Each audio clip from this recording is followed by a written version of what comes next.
Hi guys, my name is Nidhi Bhatnagar and I welcome you all in my channel. So बच्चों, आज हम करने वाले हैं लिविंग साइंस की किताब से, जो कि क्लास 5 की है। चैप्टर लेंगे हम, चैप्टर नंबर देखिए 10। ये रत्ना सागर के एडिशन से है, आवर नर्वस सिस्टम। बहुत सारे चैप्टर्स मैंने ऑलरेडी अपलोड कर दिए हैं, ऑलमोस्ट 9 चैप्टर्स हमारे अपलोड हो चुके हैं। अगर आप लोगों ने नहीं देखे हैं, देखना चाहते हैं तो चैनल पर देख सकते हैं। तो चलिए शुरू करते हैं। Do you feel excited when your school team is about to win? क्या आप एक्साइटेड फील करते हो जब आपकी स्कूल की जो टीम होती है वो जीतने वाली होती है? लेट्स सपोज आपका कोई क्रिकेट का मैच हो रहा है और आप जीतने वाले हो, आपकी स्कूल की टीम जीतने वाली है। व्हेन वी फील एक्साइटेड और nervous, our body becomes tense. जब हम एक्साइटेड होते हैं बहुत ज़्यादा या फिर हम नर्वस होते हैं, दोनों ही केसेस में हमारी बॉडी थोड़ी टेंस हो जाती है। This is because our nervous system become over active. जब हमारा नर्वस सिस्टम जो होता है ऐसी स्थिति में क्या हो जाता है, ओवर एक्टिव हो जाता है, काफ़ी ज़्यादा एक्टिव हो जाता है। The brain, the spinal cord और the nervous forms the nervous system. ये काफ़ी ज़्यादा इंपॉर्टेंट लाइन है कि नर्वस सिस्टम जो है वो किन किन चीज़ों से मिलकर बनता है। तो किन किन चीज़ों से मिलकर बनता है बच्चे? देखो यहाँ पर मार्क कर लेना, the brain, the spinal cord, ठीक है, और नर्व्स जो होती हैं वो फॉर्म करती हैं हमारे पूरे नर्वस सिस्टम को। The nervous system controls all the other systems of our body. जो नर्वस सिस्टम होता है वो हमारी बॉडी के जितने भी और जो चीज़ें होती हैं उन सभी को ये कंट्रोल करता है, ठीक है। तो our nervous system controls all the other system. जितने भी दूसरे सिस्टम होते हैं उन सभी को ये नर्वस सिस्टम कंट्रोल करता है। ब्रेन, जो कि हमारी बॉडी में बहुत ज़्यादा इंपॉर्टेंट होता है, उसके बारे में पढ़ेंगे हम। The brain is the control centre of the human body. तो ब्रेन जो होता है वो कंट्रोल सेंटर क्यों है? क्योंकि ब्रेन ही तो सब चीज़ों को कंट्रोल करता है। अब देखो कोई चीज़, आप जैसे आपका हाथ है, अगर किसी गर्म चीज़ पे लगेगा तो ब्रेन तुरंत इन्फॉर्मेशन देगा कि हाथ हटा लो, तो आप तुरंत हाथ हटा लेते हो। अगर आपका ब्रेन सही से काम नहीं करेगा तो इन्फॉर्मेशन नहीं जाएगी और आपका हाथ जो है वो जल जाएगा। तो ब्रेन जो होता है, हर तरीके की इन्फॉर्मेशन जो है वो ब्रेन की वजह से ही मिल पाती है, ठीक है। तो brain is the control centre. तो आ सकता है question, which is a control centre of the human body. So the brain is the control centre of the human body. Brain क्या करता है? It receives information from all the parts through different nerves. तो बहुत सारी nerves होती हैं, उनकी help से क्या करता है ब्रेन जो होता है, सारी इन्फॉर्मेशन जो है वो कलेक्ट कर लेता है हर पार्ट से। An adult human weight is about 1.4 kilogram. जो एक एडल्ट यानी कि बड़े इंसान का जो वेट होता है वो कितना होता है? लगभग 1.4 kilogram. And contains million of tiny cells. Sorry, human brain का, इंसान का नहीं, ह्यूमन ब्रेन का जो वेट होता है वो होता है लगभग एडल्ट का 1.4 kilogram. And contain million of tiny cells. बहुत छोटे छोटे मिलियंस ऑफ सेल्स से मिलकर ये बना हुआ होता है। It is protected by hard bony skill. अब देखो, ब्रेन जो होता है बहुत ही डेलिकेट होता है, बहुत ज़्यादा ऐसा होता है कि हल्की सी भी चोट जो होती है हमारे ब्रेन को ख़राब कर सकती है। तो भगवान जी ने क्या किया, इसको प्रोटेक्ट करने के लिए इसके बाहर एक हार्ड बोनी स्कल बना दिया, खोपड़ी बना दिया हमारी, जिसके अंदर ब्रेन जो होता है वो स्टोर रहता है। अब ब्रेन जो होता है वो वहाँ पे सेफ भी रहता है, ठीक है। The space between the skull and the brain and also the inside of the brain is filled with the clear fluid. क्या होता है? द स्पेस, जो खाली जगह होती है बिटवीन द स्कल, स्कल यानी कि जो खोपड़ी होती है हमारी, एंड द ब्रेन, दिमाग जो होता है, and also the inside of the brain, brain के अंदर भी भरा हुआ होता है क्लियर फ्लूइड, एक तरल पदार्थ भरा होता है, which serves as a cushion against jerks and injury. वो एक ऐसे काम करता है, आपके घर में तकिए देखें, छोटे छोटे कुशन्स देखें, तो उससे क्या होता है, आपको चोट नहीं लगेगी। लाइक छोटा बच्चा होता है तो मम्मियाँ उसके आसपास तकिए लगा देती है, जिससे किसी भी चीज़ से उसको चोट नहीं लगती। तो इसी तरीके से भगवान जी ने भी ब्रेन के आसपास एक फ्लूइड छोड़ा हुआ है, तरल पदार्थ छोड़ा हुआ है, जो कि एक कुशन की तरह काम करता है। कोई जर्क यानी कि कोई झटका ना लगे, कोई इंजरी यानी कि उसे चोट ना लगे। तो ध्यान रखना इस चीज़ का, ये बहुत इंपॉर्टेंट पैराग्राफ था। अब आ जाओ यहाँ पे। Our brain is made up of 3 different parts. जो हमारा दिमाग है, हमारा ब्रेन है, वो 3 डिफरेंट पार्ट से मिलकर बना है। Each part has its own work to do. हर पार्ट के अपने ही काम होते हैं करने के लिए। The largest part of the brain is cerebrum. और ये इंपॉर्टेंट नहीं है, मोस्ट इंपॉर्टेंट लाइन है ये, बहुत ज़्यादा एग्जाम्स में पूछी जाती है कि लार्जेस्ट पार्ट हमारे ब्रेन का कौन सा होता है। That is cerebrum. It is dome shape, dome की शेप की तरह होता है इसका सरफेस, डोम शेप सरफेस है, is covered with deep ridges and grooves. ये बना होता है एक डोम के आकार का, with deep ridges and grooves के द्वारा। कंट्रोल करता है द वर्किंग ऑफ आँखों का, मतलब आइज़ को, ईयर्स को, नोज़ को एंड टंग को। तो ये सारे काम जो है वो कंट्रोल करता है, किस किस के? हमारे आँखों के, ईयर्स के यानी कि कानों के, नोज़ के एंड टंग के। It also controls our voice. तो ये हमारी आवाज़ को भी कंट्रोल करता है। It is the centre of intelligence. ये हमारी इंटेलिजेंस, बुद्धिमत्ता का केंद्र होता है, सेंटर होता है। वी कैन थिंक, हम सोच सकते हैं। लर्न यानी कि सीख सकते हैं। रिमेंबर यानी कि याद रख सकते हैं। रिकॉल यानी कि किसी बात को दोबारा याद कर सकते हैं, बिकॉज ऑफ द सेरिब्रम। हम सेरिब्रम के द्वारा देखो कितनी सारी चीज़ें कर सकते हैं। फिर से ले लें एक बार। It is the centre of intelligence. तो हम सोच सकते हैं, हम लर्न कर सकते हैं यानी कि याद कर सकते हैं, हम रिमेंबर यानी कि याद रख सकते हैं, रिकॉल यानी कि कोई बात अगर हम भूल गए तो वापस से उसे याद कर सकते हैं बिकॉज ऑफ सेरिब्रम। ठीक है, बिलो द सेरिब्रम इज सेरिबिलम। अब सेरिब्रम के नीचे क्या होता है, सेरिबिलम होता है। इट कोऑर्डिनेट, ये कोऑर्डिनेट करता है the actions of the muscles and make them work together. ये कोऑर्डिनेट करता है जितनी भी मसल्स के एक्शंस होते हैं उनको और मेक देम वर्क टुगेदर, एक दूसरे के साथ इन्हें मिलकर काम करना बताता है। It help us to balance our body and keeps us in an upright posture. अब क्या होता है कि हमारी बॉडी को बिल्कुल सीधा रखने में, अपराइट रखने में, बैलेंस करने में, हम लड़खड़ाए नहीं, ठीक है, तो काफ़ी ज़्यादा हेल्प करता है और हमारे को सीधा पोस्चर बनाने में भी हेल्प करता है।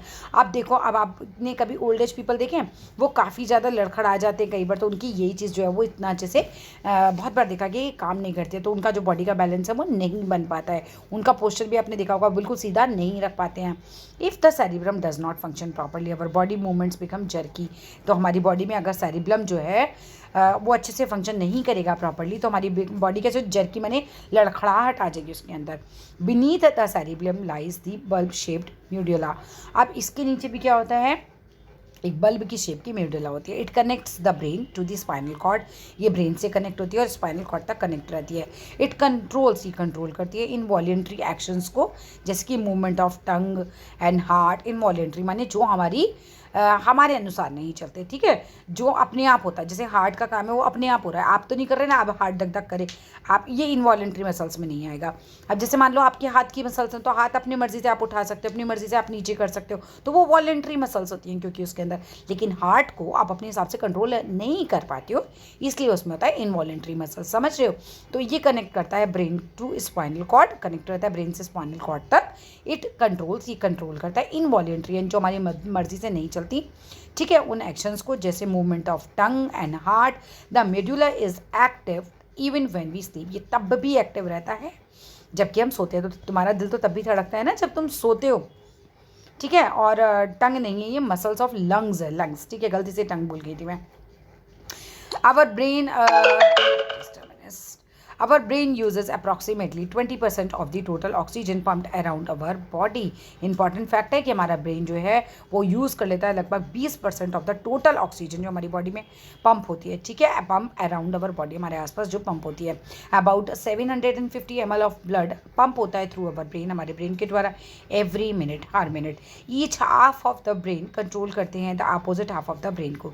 जो लोग लेफ्ट हैंड से लिखते हैं उनका राइट ब्रेन कंट्रोल कर रहा है उन्हें, जो लोग राइट हैंड से लिख रहे हैं उनका लेफ्ट ब्रेन उन्हें कंट्रोल कर रहा है, ठीक है। ये बहुत याद रखने वाली चीज़ है। नेक्स्ट आ जाओ।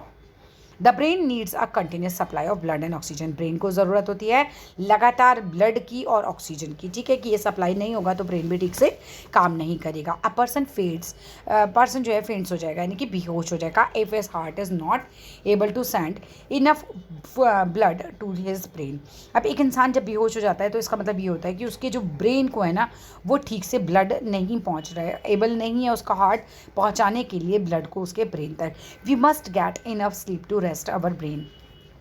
हमें ना अच्छे से स्लीप करनी चाहिए यानी कि सोना चाहिए, रेस्ट लेना चाहिए। अगर हमारे अपनी ब्रेन को हमें रेस्ट देना है मतलब सोना चाहिए टू रेस्ट अवर ब्रेन, ठीक है, तभी आपके दिमाग को आराम भी मिलता है। Spinal cord, the spinal cord extends, ये फैली हुई होती है from the base of the brain to almost the lower end of the backbone तक, यहाँ तक ये पूरी फैली हुई होती है। Base of the brain, brain के बेस से लेकर almost lower of the backbone, बिल्कुल आप बैकबोन में जाइए और बिल्कुल नीचे पार्ट तक देखिए स्पाइनल कॉर्ड पूरी की पूरी वहाँ तक फैली हुई होती है। It is enclosed inside a tough bony but जो फ्लैक्सिबल होता है स्पाइन, तो इनक्लोज होती है, अंदर होती है, किसके अंदर होती है, ये टफ बॉनी, बट काफ़ी टफ हार्ड तो होता है इसका बॉनी स्ट्रक्चर जो होता है, बट ये फ्लैक्सिबल स्पाइन होती है, मतलब आप अपनी कमर वगैरह इससे पूरा मोड़ सकते हो। It connects the rest of the body to the brain through the nerves, ये कनेक्ट करती है रेस्ट ऑफ द बॉडी, बाकी की बॉडी को हमारे ब्रेन से, किससे, थ्रू नर्व्स के द्वारा। अब ये नर्व्स क्या होती हैं? Nerves are long thread like structures. Nerves जो होती हैं लंबी लंबी धागे की तरह के स्ट्रक्चर्स होते हैं जो कैरी करते हैं मैसेजेस को बिटवीन द ब्रेन से and other parts of the body. तो ब्रेन से दूसरे पार्ट में, जैसे हाथ है, अब इस समय मैं आपको पढ़ाते पढ़ाते अगर अपना हाथ हिला रही हूँ, कुछ समझा रही हूँ, तो मेरे ब्रेन जो है ये मेरे ब्रेन तक इन्फॉर्मेशन जा रही है कि मैं पढ़ा रही हूँ, मुझे हाथ ऐसे हिलाना चाहिए, वैसे हिलाना चाहिए, ठीक है, एक्शंस मेरे आ जाएंगे। तो ये सारी इन्फॉर्मेशन ब्रेन तक हमारी पहुँच जाती है other parts of the body से, ठीक है। तो सारा क्या होता है, पूरा ये समझ लो मैसेंजर का काम करते हैं ये। So nerves are long thread structures, लंबे लंबे धागों की तरह के स्ट्रक्चर्स होते हैं जो कैरी करते हैं मैसेजेस को between the brain and the other parts of the body. Nerves form the region of the head and the neck zone. Nerve एक रीजन बना देती है, एक एरिया बना देती है पूरी हेड से लेकर हेड एंड नेक जोन में and the brain directly. However nerves form करती है the other parts of the body join each other of the spinal cord. जबकि अमी के भी ये भी होता है, फिर भी नर्व्स फॉर्म करती हैं other parts of the body, दूसरे पार्ट से भी फॉर्म होती है ये, और ज्वाइन करती हैं each side of the spinal cord, मतलब ज्वाइन रहती हैं हर साइड से स्पाइनल कॉर्ड के। स्पाइनल कॉर्ड लीड करता है टू दी ब्रेन, ठीक है, लीड्स टू द ब्रेन, मतलब वहाँ तक जाती है स्पाइनल कॉर्ड ब्रेन तक। Nerves are made up of bundle of fibres. तो नर्व्स किससे बनी हुई होती हैं, बंडल ऑफ फाइबर्स, मतलब बहुत सारे फाइबर्स से मिलकर बनी होती हैं। काइंड्स ऑफ नर्व्स के बारे में पढ़ेंगे। There are 3 kinds of nerves. काफ़ी इंपॉर्टेंट शुरू हो गया चैप्टर, बहुत ध्यान से समझना, थोड़ा सा डिफिकल्ट चैप्टर है ये, बट ध्यान से समझोगे तो आ जाएगा। सेंसरी नर्व्स क्या होती है, the nerves which bring messages from the sense organs to the brain. अब जो नर्व्स ब्रिंग करती हैं, लेकर आती हैं मैसेज कहाँ से, सेंस ऑर्गन्स, जैसे आपकी सेंस ऑर्गन्स कौन कौन से होते हैं, आपकी आँखें हो गई, आपका जो सेंस करते हैं नोज़ हो गया, ईयर हो गया, ठीक है, तो जो सेंस ऑर्गन्स होते हैं वहाँ से द नर्व्स विच ब्रिंग, जो लेकर आती है मैसेज आपके सेंस ऑर्गन से टू द ब्रेन तक लेके जाती हैं, और the spinal cord are called sensory nerves. Next आ जाओ, मोटर नर्व्स कौन सी होती है, the nerves which carry orders from the brain, जो कैरी करती हैं ऑर्डर्स ब्रेन के द्वारा और the spinal cord to the muscle और ग्रैंड्स तक, आर कॉल्ड मोटर नर्व्स, ठीक है। तो कौन कहाँ तक लेके जा रहे हैं, ध्यान रखने वाली बात है। मिक्स्ड नर्व्स क्या होती है, the nerves which carry messages, वो नर्व्स जो कैरी करती हैं मैसेजेस को to the brain as well as bring करती हैं ऑर्डर्स फ्रॉम द ब्रेन, जो ब्रेन के ऑर्डर को लेकर आ रही है, ब्रेन ने ऐसा बोला तो वो मिक्स्ड नर्व्स होती हैं, ठीक है। ये देखो यहाँ पर दोनों चीज़ों का होगा ये इसमें। Nerves which carry messages to the brain, message लेके जाती हैं to the brain as well as brain से भी मैसेज लेकर आ जाती हैं, ठीक है। तो ब्रेन तक मैसेज लेके जाती हैं, फिर ब्रेन से भी मैसेज लेकर आती हैं, ये वाली नर्व्स होती हैं, ये कहलाती हैं मिक्स्ड नर्व्स, ठीक है। आप आ जाओ आगे बढ़ते हैं। The nervous system controls all our actions. तो नर्वस सिस्टम होता है, कंट्रोल करते हैं हमारे सारे एक्शंस को। Some of our actions are automatic, हमारे कुछ एक्शंस जो होते हैं वो बिल्कुल ऑटोमेटिक होते हैं। We do not have to think before doing them, हमें ज़्यादा सोचना नहीं चाहिए, इन्हें करने से पहले हमें सोचना ही नहीं पड़ता। These actions are called reflex actions, ठीक है। Some of our actions are automatic, तो हमारे कुछ एक्शंस होते हैं जो कि ऑटोमेटिक होते हैं, जिनको करने के लिए हमें ज़्यादा कुछ सोचना ही नहीं पड़ता, वही हमारे रिफ्लेक्स एक्शंस कहलाते हैं। लेकिन इसके विपरीत सच एक्शंस, अगर हम इन्हीं की बात करें, आर कंट्रोल्ड बाय, सॉरी यही वाले रिफ्लेक्स एक्शंस के बारे में बता रहे हैं अभी। Such actions are controlled by spinal cord, ये एक्शन जो होते हैं हमारे स्पाइनल कॉर्ड के द्वारा होते हैं। For example when finger comes to close to hot objects, तो अब मुझे सोचना तो नहीं पड़ेगा, हॉट ऑब्जेक्ट पे हाथ लगेगा तो क्या होगा, तुरंत मैं अपना हाथ हटा लूँगी। That sensory nerves immediately pass करती है एक मैसेज को to the spinal cord, spinal cord करती है सेंस ऑर्डर, एकदम वो बोलती है कि थ्रू दी मोटर नर्व्स, वो बोलती है मोटर नर्व्स वगैरह आपके हाथ में रहती हैं, motor nerves for the muscles to tighten up, एकदम टाइटन हो जाती है वो। वी पुल, हम खींच लेते हैं हमारा hand away from the hot objects, hot object से हम अपना हाथ हटा लेते हैं। Even before we feel the pain, pain होने से पहले ही हमें देखो मैसेज मिल जाता है हाथ हटाओ, और हम तुरंत हाथ हटा लेते हैं। ब्लिंकिंग ऑफ आइज, कभी आप सोच सोच के आंखें तो नहीं चपकाते, ये तो ऑटोमेटिक होता है। वाटरिंग ऑफ द माउथ, देखो समोसा देखोगे, गोलगप्पे देखोगे, अच्छे अच्छे रसगुल्ले देखोगे, मुंह में एकदम पानी आ जाता है, तो जानबूझ के तो नहीं लाए आप, ये सब होता है रिफ्लेक्स एक्शंस के कारण, ठीक है। ये एग्जांपल है रिफ्लेक्स एक्शंस के। आप आ जाओ सेंस ऑर्गन्स, जिनके बारे में अभी भी बात हुई थी। The organs which connect to us to the outside world, जो हमें कनेक्ट कराता है बाहर की दुनिया से, वो कहलाता है हमारा सेंस ऑर्गन्स। 5 सेंस ऑर्गन्स होते हैं, इनके नाम बहुत ज़्यादा इंपॉर्टेंट रहते हैं, हर बार पेपर में आते हैं। वो कौन कौन से, हमारी आइज़ हैं, हमारी ईयर्स हैं, हमारी नोज़ है, हमारा टंग है, हमारा स्किन है, तो ये सेंस करते हैं चीज़ों को, ठीक है। आइज़ के बारे में पढ़ते हैं। The eyes are our most important sense organ, हमारी आंखें जो होती हैं वो हमारी बहुत ही ज़्यादा इंपॉर्टेंट सेंस ऑर्गन होती हैं। Each eye ball is safely set रहती है इन अ डीप बोनी सॉकेट में, छोटे से डीप गहरे से बोनी सॉकेट में, एंड इस फर्दर प्रोटेक्टेड होती है ये बाय आईलिड्स, हमारी पलकों के द्वारा, आईलैशेस के द्वारा, ठीक है। ये जो होती है आईलिड्स, आँखों की जो आईलिड होती हैं, आपने देखा होगा आपकी आँखों पे बनी होती हैं। आई लैशेज़ यानी कि आपकी पलकें जो होती हैं, इनके द्वारा ये प्रोटेक्टेड रहती है। These help to keep dust and dirt out of our eyes. इसकी वजह से क्या होता है, डर्ट यानी कि धूल और डस्ट वगैरह, ये जो है गंदगी, ये सब धूल और गंदगी जो है हमारी आँखों से दूर रहती है। In the front portion of the eyes, आँखों के सामने वाले पोर्शन में there is a circular transparent area होता है। एक गोल ट्रांसपेरेंट, बिल्कुल आर पार जिससे दिखाई देता है, उसको हम बोलते हैं कॉर्ना। अब आ जाओ, the coloured circle in the eyes is the iris. जो कलर्ड सर्कल गोला होता है उसको बोलते हैं आयरस। अब आप देख लेना, ये जो आपका ये डायग्राम है ह्यूमन आई का, ये काफ़ी ज़्यादा इंपॉर्टेंट है, ठीक है। तो इसको बहुत अच्छे से देख लेना, लेबल करने के लिए भी आ जाता है ये iris, the coloured circle inside the eyes. अब नेक्स्ट देखते हैं, think green, close your eyes, अपनी आंखों को बंद करो। Put some slices of cucumber, अपनी आंखों पे कुछ खीरे के टुकड़े रखो on your eyelids for some time, कुछ टाइम के लिए। This will relax your eyes, इस तरीके से आपकी आंखें बिल्कुल रिलैक्स हो जाएंगी। The pupil which looks like a black spot, ठीक है। अब ब्लैक स्पॉट की तरह जो आपको दिखाई देता है, is opening through which light enters the lens. A sensory nerves is called optic nerve, connect होती है जो हमारी आई टू ब्रेन तक, ठीक है। तो नेक्स्ट देखो, आगे देखते हैं हम, जस्ट अ मिनट।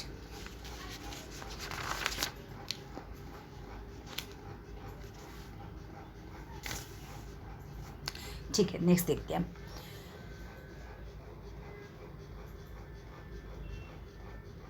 अब आप देखते हो जो होल होता है, ब्लैक स्पॉट होता है, इस ओपनिंग थ्रू विच, ये ओपनिंग होती है जिसके द्वारा लाइट जो है एंटर करती है हमारे आंखों के लेंस में। जो सेंसरी नर्व्स होती है उसको हम बोलते हैं ऑप्टिक नर्व्स, जो कनेक्ट रहती है आंखों से ब्रेन तक। केयर ऑफ आइज, अब आंखों की जो हमें केयर कैसे करनी है, we must try to avoid any kind of injury to our eyes. हमें बहुत ज़्यादा ध्यान रखना है कि हमारी आंखों पर किसी भी प्रकार की चोट ना लगे। फॉलो दीज रूल्स, तो हमें क्या करना है, ये फॉलो करने हैं हमें रूल्स को। Wash your eyes regularly with clean water, अपनी आंखों को रेगुलरली धो साफ पानी से। Do not work in dim light, हल्की रोशनी में काम नहीं करना चाहिए और बहुत ही ज़्यादा ब्राइट लाइट में भी काम नहीं करना चाहिए। दिस टायर्स दी आइज, इससे आंखें थक जाती हैं। Let the light fall from the left side, light आपकी अक्सर कोशिश करो कि आपकी लेफ्ट साइड से आए ऑफ द रीडिंग मटेरियल, जो भी आपका रीडिंग मटेरियल है उसके लेफ्ट साइड से लाइट आनी चाहिए। Do not read in moving vehicles, अगर आप किसी जैसे कार में, बस में जा रहे हो तो मूविंग व्हीकल में आपको नहीं पढ़ना चाहिए। This will strain your eyes, इससे आपकी आंखों पे स्ट्रेन पड़ता है, बोझ पड़ता है एक तरीके से। Always sit at least 6 feet away from the television, लगभग 6 फीट की दूरी पर आपको रहना चाहिए टेलीविजन से। डू नॉट वॉच टीवी, आपको टीवी नहीं देखना चाहिए। और प्ले गेम्स नहीं करने चाहिए on the computer for a long periods, बहुत ज़्यादा लंबे टाइम तक आपका कंप्यूटर वगैरह पे, टीवी पे गेम्स नहीं खेलने चाहिए। डू नॉट रीड, आपको रीड नहीं करना चाहिए वाइल लेइंग डाउन, अब जब आप लेटे हुए हैं तो आपको नहीं रीडिंग करनी चाहिए। सिट इरेक्ट, आपको बिल्कुल सीधे बैठना चाहिए, इरेक्ट मतलब सीधे। And hold the book about a foot away from your eyes, अपनी आंखों से किताब को लगभग 1 फुट की दूरी पर रखना चाहिए। नेवर रब योर आइज, कभी भी आपको अपनी आंखों को रब नहीं करना चाहिए, रगड़ना नहीं चाहिए। विद अ डर्टी टॉवल, कभी भी डर्टी टॉवल से अपनी आंखों को रगड़ना नहीं चाहिए और डर्टी हैंड से भी नहीं रगड़ना चाहिए। दिस कैन कॉज इन्फेक्शन, इसकी वजह से आपकी आंखों में हो सकता है infection. Do not use any one else towel, आपको दूसरों के टॉवल को नहीं यूज़ करना चाहिए, दूसरों के हैंकरचीफ यानी कि रुमाल को नहीं यूज़ करना चाहिए। If you have an eye infection, अगर आपको आंखों का इन्फेक्शन हो जाता है तो उस समय आपको ऐसा नहीं करना चाहिए। किसी का टॉवल या किसी का रुमाल भी यूज़ उस समय आपको बिल्कुल नहीं करना चाहिए। टेल योर टीचर और parent if you can not read, अपने टीचर को बताओ, अपने पेरेंट्स को बताओ अगर आप पढ़ नहीं पा रहे हो। What is written on the black board, जो ब्लैक बोर्ड पर लिखा है, अगर आपको पढ़ने में प्रॉब्लम आ रही है तो इसका मतलब आपकी आंखों में कुछ ना कुछ प्रॉब्लम है, तो उसका टाइम पर इलाज हो जाए, इसलिए उस बड़े को बता दो। द ईयर्स, अब आपके कानों के बारे में बताया जाएगा। Our ears help us to hear sounds, हमारे कान हमारी मदद करते हैं साउंड्स को सुनने के लिए। They also enable us to keep our balance, ये हमें काबिल बनाते हैं इस तरह से कि हम अपना बैलेंस रख सकें, ठीक है। Enable us to keep our balance. The outer ear help करते हैं रिसीव करने के लिए डायरेक्ट साउंड वेव्स को टू दी इनर ईयर तक। फॉलो दीज रूल्स, अब केयर कैसे करनी है ईयर्स की। Never clean your ears with a pointed object like a matchstick या फिर हेयर पिन, कभी भी अपने कानों को साफ नहीं करना चाहिए किसी भी पॉइंटेड ऑब्जेक्ट से, जैसे कि माचिस की तीली से या हेयर पिन से। You may injure the ear drum inside, अगर आप ऐसा करते हो तो इसकी वजह से क्या हो सकता है, आपके अंदर जो कानों के अंदर ईयर ड्रम है वो भी जो है वो मतलब उसको चोट लग सकती है। कभी भी ना ये जो मैं चैप्टर पढ़ा रही हूँ अभी किसी बच्चे की किताब से पढ़ा रही हूँ, तो इसमें जो क्वेश्चन आंसर्स मार्क हुए हैं बिल्कुल इसको पे ध्यान मत देना। इस चीज़ पर क्वेश्चन आंसर्स मैं बाद में करवा दूँगी आप लोगों को, क्योंकि मुझे नहीं पता ये सही है या गलत है, मैंने इनको चेक नहीं किया है। तो आप सिर्फ बुक पढ़िए। इस वीडियो में कोई भी बच्चा ऐसे क्वेश्चन के मार्क मत करने बैठ जाना, ठीक है। अब द नोज़ यानी कि नाक। We breathe and smell through our nose. हम सांस लेते हैं और खुशबू वगैरह कोई भी स्मेल हमें बदबू खुशबू जो भी आती है वो हमारी नोज़ की वजह से ही आती है। The sense of taste. अब स्वाद चखने का जो सेंस होता है या फिर सेंस ऑफ स्मेल किसी चीज़ को करने का होता है लिंक्ड। ये लिंक होते हैं एक दूसरे से। There are many nerves and link. बहुत सारी नर्व्स एंडिंग्स होती हैं in the upper part of the nose के सबसे ऊपर वाले पार्ट में। लास्ट पेज है, फटाफट चैप्टर फिनिश होने वाला है। देयर आर सेंसिटिव और sorry these are sensitive to smell. ये काफ़ी ज़्यादा सेंसिटिव होती है स्मेल करने के लिए। केयर हमें नोज़ की कैसे करनी है। Keep your nostrils clean. जो आपके नाक के नथुने जो होते हैं, ठीक है, नाक के जो छेद होते हैं उनको काफ़ी क्लीन रखना चाहिए by blowing your nose gently. Nose अगर उसके अंदर भर गया माने कहते हैं ना नाक भर गई, तो उसको अच्छे से जेंटली ब्लो आउट कर देना चाहिए वॉश बेसिन में जाके। The hair inside the nose keep out dust that is present in the air. जो नाक के अंदर के जो आपके बाल आपने कभी देखे होंगे वो क्या काम करते हैं, वो जो डस्ट होती है ना एयर के अंदर उसको दूर रखते हैं, आपकी नोज से आपकी बॉडी के अंदर नहीं जाने देते उसको, ठीक है। सो ब्रीथ थ्रू योर नोज। ज़्यादातर आपको कोशिश यही करनी है कि आपको जो सांस लेनी है वो आपको नोज से ही लेनी है, मुंह से सांस नहीं लेनी चाहिए, क्योंकि वरना वो क्लीन नहीं पहुंचेगी अंदर। Do not pick your nose. अपनी नोज को आपको पिक पाने की उसके अंदर उंगली नहीं डालनी चाहिए, ठीक है। पिक मतलब खींचना नहीं है, यहाँ पर नाक के अंदर उंगली नहीं डालनी चाहिए, ठीक है। आप इनहेल करना चाहिए स्टीम टू क्लियर अब ब्लॉक्ड नोज। अगर आपको लग रहा है कि आपकी नाक बंद हो गई है तो आपको क्या करना चाहिए, स्टीम्स लेनी चाहिए, ठीक है, भाप लेनी चाहिए, गर्म पानी करके उससे भाप लो। द टंग के बारे में पढ़ेंगे। The tongue is the main organ of taste. Taste का मेन ऑर्गन टंग ही होता है and it enable us to speak. इसकी वजह से हम बोल भी पाते हैं। The surface of the tongue is covered with tiny bumps. छोटे छोटे बम्प्स से बना हुआ होता है। Inside these bumps are some cell. इसके अंदर कुछ सेल होते हैं जिन्हें हम टेस्ट बर्ड्स बोलते हैं, जिसकी वजह से आपको टेस्ट आता है चीज़ों का। The nerves ending in the taste buds detect कर लेती हैं 4 मेजर टेस्ट को। जो 4 मेजर टेस्ट होते हैं ना, जैसे कि कोई चीज़ मीठी है, कोई चीज़ सॉल्टी है, कोई चीज़ सॉर मतलब खट्टी है, बिटर यानी कि कड़वी है, तो ये चारों जो होते हैं ये अलग अलग जगह पे हमको टेस्ट का एहसास दिलाते हैं। Food taste better when we can smell. अब भाई फूड का टेस्ट आपको तभी बेटर आएगा जब आप अच्छे से स्मेल कर सकते हो खाने को। When a cold blocks our nose food does not taste so good. मतलब जब सर्दी आपको लग जाएगी, आपकी नाक बंद हो जाती है, तो उस समय फूड भी आपको बहुत टेस्टी नहीं लगता, क्योंकि आप उसको स्मेल नहीं कर पाते। द स्किन लास्ट चल रहा है बस हमारा बच्चे। The skin forms the outer most covering of the body. तो स्किन से ही हमारी आउटर मोस्ट कवरिंग बनती है हमारी बॉडी की। ये हमें प्रोटेक्ट रखती है इंटरनल ऑर्गन्स को। We can feel the sensation of touch, heat, pain, pressure, ये सब चीज़ें जो हैं हम महसूस कर सकते हैं कि इसकी वजह से, कि भाई स्किन की वजह से अगर आपको कोई छुएगा तो आपकी स्किन पे कुछ एहसास होगा, ठीक है, कुछ हीट लगेगी या कोई दर्द होगा या कोई प्रेशर बढ़ेगा, तो ये सारी चीज़ें आपकी स्किन को पता चलेंगी, सेंसेशन होगा आपकी बॉडी में। अब the pores on the surface of the skin allow करते हैं some body waste to come out as a sweat. पसीने के रूप में आपकी बॉडी से वेस्ट जो है वो बाहर आता है। और पसीना कहाँ आता है, आपकी स्किन पर ही तो आता है, तो उसमें पोर्स यानी कि छेद होते हैं, उससे बाहर आता है। केयर कैसे करनी है स्किन की। Soap and water are enough to remove. भाई डर्ट को रिमूव करने के लिए, स्वेट यानी पसीने को रिमूव करने के लिए हमारी स्किन से हमें साबुन और पानी जो है वो काफ़ी होता है, उससे नहा लीजिए आप, तो आपकी सफाई हो जाएगी। ड्राई और सेल्फ थ्रू आउटली, आपको अच्छे से अपने आप को सुखाना है नहाने के बाद। After bathing and wear clean and comfortable cloth आपको पहने। बहुत टाइट क्लोथ्स आपको नहीं पहनने चाहिए। Clothes should be loose enough for pass the fresh air. अगर आपके कपड़े लूज होते हैं तो आपके बॉडी से फ्रेश एयर जो है वो पास हो पाएगी। बिल्कुल टाइट कपड़े पहनोगे तो फिर देखो आपके पोर्स में हवा ही नहीं जा पाएगी ढंग से, ठीक है। अब fresh air when the weather is warm. जब गर्मी होती है तो स्पेशली आपको लूजी क्लोथ्स पहनने चाहिए, वरना टाइट कपड़े पहनोगे तो गर्मी बहुत ज़्यादा लगेगी, हवा जाएगी नहीं अंदर। स्क्रैच और cut on the skin should be treated with N antiseptic lotion.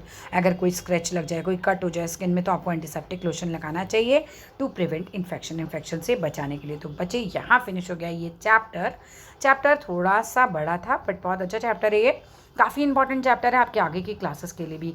Chapter अच्छा लगे तो वीडियो को ज़रूर लाइक कीजिएगा, सब्सक्राइब कीजिए चैनल को, बिना सब्सक्राइब किए मत जाना। इस चैप्टर के बाद जो है वो आगे के चैप्टर्स भी मैं बहुत जल्दी अपलोड कर दूँगी। आप लोगों के पीछे के चैप्टर्स ऑलरेडी अपलोडेड हैं इस बुक के, तो कर दो चैनल को सब्सक्राइब। फिर मिलते हैं अगले वीडियो में, शेयर ज़रूर करना। टिल देन चलो मिलते हैं फिर नेक्स्ट वीडियो में, बाय बाय।